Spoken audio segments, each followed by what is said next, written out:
discuss women needing to be equal in our rights.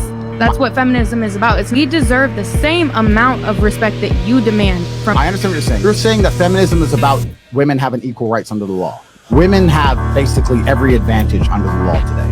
Any divorce court, any court when it comes to custody, there's not a single law where they say men can do this and women can't do this. But there's about 1,000 that say women can and men can't. So you already have an advantage under the law. So you can drop the feminism crap. And I'm telling you this, they're sitting here repeating things, not because they're honest, because you think it's the right thing to say. Then you need to seriously analyze where you got those opinions from and if they're actually true. My man. Women needing to be equal. Shalom, shalom. Call halal, YAHAWAH, BAHASHAM, YAHAWASHI, BAHASHAM, QADASH. That's giving all praise to the Most High. Name is only begotten Son. In the name of the Holy Spirit. My name is I borrowed from the prophets in Babylon, camped down here in Tampa, Florida. I want to give double honors to the elders and apostles of Great Millstone, teach them real well. Peace and salutations to the whole folk scattered abroad. Real quick, you see this clip. This is this guy Andrew Tate. He's at the Fresh and Fit podcast, and he's talking to these women, and they're talking about feminism and being equal. And he makes a great point. Okay, I was going to touch on some scriptures on what you just saw. This is Isaiah chapter 3, verse 12. As for my people, children are their oppressors, which is these heathens, these Edomites, and women rule over them. So right now, the man, is being ruled over by the woman. The woman has more rights and more, authority than the men on this side, which is out of order. O my people, which lead thee, cause thee to err and destroy the way of thy path. So those people that's leading, people that's in power, the ones that's setting these social standards up, they're making these women think that they're equal to men. Okay. And that's not true. Okay. That's not true. But leave it to the devil. He will deceive these women to think that. And he made a great point when he said that these women are just, copying what they hear, and they need to reevaluate who they heard it from. Okay. This is 1 Timothy chapter 1, verse 11. It says, let the woman learn in silence with all subjection. And the woman is supposed to be in subjection to the man, not equal to, in subjection. But I suffer not a woman to teach, nor to usurp authority over the man, but to be in silence. For Adam was first formed, then Eve. So the man and the woman are not equal. Okay, that equality, that feminism, and all feminism is that the woman is equal to the man, which is not true. That's not biblical. That's not reality. That's not, that is not even in nature. That's not reality. Okay, it says, for Adam was first formed, then Eve. So Adam was first formed, then Eve. Eve came after Adam. Adam came first, and Eve was created for Adam. The woman was created for the man, not the man for the woman. And Adam was not deceived, but the woman being deceived was in the transgression. Notwithstanding, she shall be saved in childbearing if they continue in faith, charity, and holiness with sobriety. Touching on that childbearing, you woman will be saved in childbearing, not in your career, not in your mindset, not in your degrees, not in what you think you know. Okay, you're gonna be saved in childbearing, saved to bear children. Okay, for that reason, for that purpose, man. Which is why you're supposed to be under a man. Okay, when it comes to especially when it comes to this truth, the Lord is dealing with the man. There is no equal, there is no equality in anything. Okay, you Jake should know that. Okay, as long as you've been a nigga in America, you should know that there's no such thing as equality here. Okay, there's always going to be a ruling class and a class in servitude. Okay, right now we are the ones in servitude, so we are about to come into a ruling class. But even on the spectrum of a man and a woman, there's order. Okay, there has to be order. In our rights. That's what feminism is about. We deserve the same amount of respect that you demand from. I understand what you're saying. You're saying that feminism is about women having equal rights under the law. Women have basically every advantage under the law today.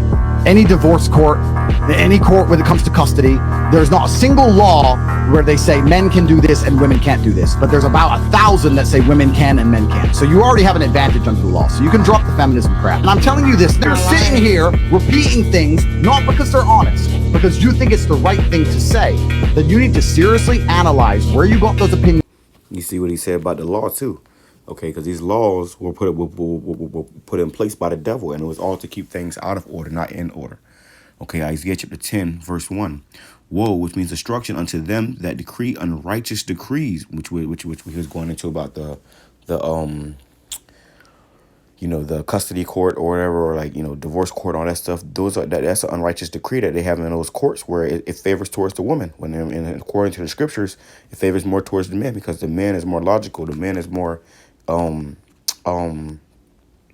going to he's going to deal with the situation as it's supposed to be dealt with. But a woman, she's going to go based off of her emotions, off of her feelings, and feelings and emotions change.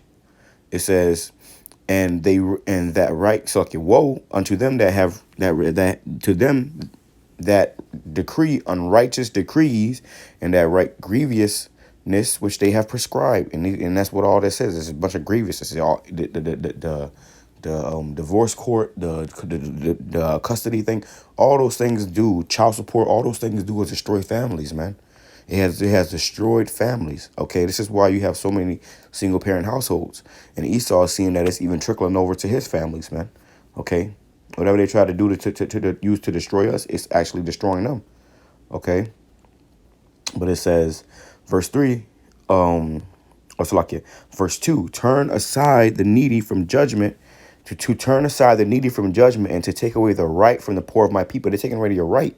Even in child support, they're taking away a man's right to his own child. The custody court. They're taking away a man's right to his own child. So you can drop the feminism crap. And I'm telling you this, they're sitting in any court when it comes to custody. There's not a single law where they say men can do this and women can't do this. But there's about 1,000 that say women can and men can't. So you already have an advantage under the law. So you can drop the feminism crap. And I'm telling you. You see, look at her face. Oh, you see? And then these women, they really don't, scripture says he did not impart to them understanding. So they're really just talking out of the feelings and emotion or what they heard. Okay, none of it is factual. None of it is true. It's all based off of how they feel. To turn aside the needy from judgment, and a dangerous thing about basing things off how you feel is that at any moment you can change. At any moment your feelings change. Okay, to take away the right from the poor of my people. And Slaki, and a great factor that can make you change, the way you feel is, more information on the topic or the situation. That's something that can make you change the way you feel. So everything must be done logically, not just through emotion. It said to take away the right from my people, from the poor of my people, that widows may be their prey, and that they may rob the fatherless. And that's what these devils do, man. They make a widow their prey, and they rob the fatherless, man. They get rid of the man, they get rid of the man, and then they destroy the woman and the children. It says, and what will you do in the day of visitation and in the desolation which shall come from far? To whom will ye flee for help, and where will you leave your glory? Ooh, you see. So we coming into a time where all these things They're sitting here repeating things are going to be done away with, man. Okay, will be done away with, and just goes to show you, man. These women, he called it out. He said they're sitting there repeating things. We can play it back. I'm telling you this, they're sitting here repeating things, not because they're honest, because you think it's the right thing to say. Then you need to seriously analyze where you got those opinions from, and if they're actually true. My man. Women needing to be equal. Can I change my answer? And really, for the most part, a lot of these women are just followers. They're following, the damn Satan train. Okay, and they don't even realize it, completely oblivious. That's why the scripture says that the woman is a weaker vessel, because they're easily to be deceived. Okay, and deceived to go against their own men and their own children. I could do a video that, that one of the brothers was going into about how, the same type of video, but it was going into how these women don't want to have children. Okay, which that's what really you were created to do. Okay, it says, Exodus chapter 23, verse 2, thou shalt not follow a multitude to do evil. And that's what these women do. They follow whatever everybody else doing, man. Okay, everybody else doing, whatever they hear, they'll believe it. Easily believe it. If it sounds good at the time, they'll believe it and they'll push it. This is Isaiah chapter 5, verse 20. Woe unto them that call evil good and good evil, that put darkness for light and light for darkness, that put bitter for sweet and sweet for bitter. Woe unto them that are wise in their own eyes and prudent in their own sight. There you go, man. So you can't just be in your own little world, prudent in your own mind. Think got it all figured out in your own mind. It's your way or the highway. No, you got to, ultimately come to the conclusion of what's the truth and what's, false, what's right and what's wrong, what's good and what's evil. All right. And that's what these women have a hard time doing. That's why they're supposed to be led and have the guidance of a man, and most importantly, a man of the Lord. All right. With that being said, I'm going to say shalom, kwame sharala, abba, shalom. Disgusting.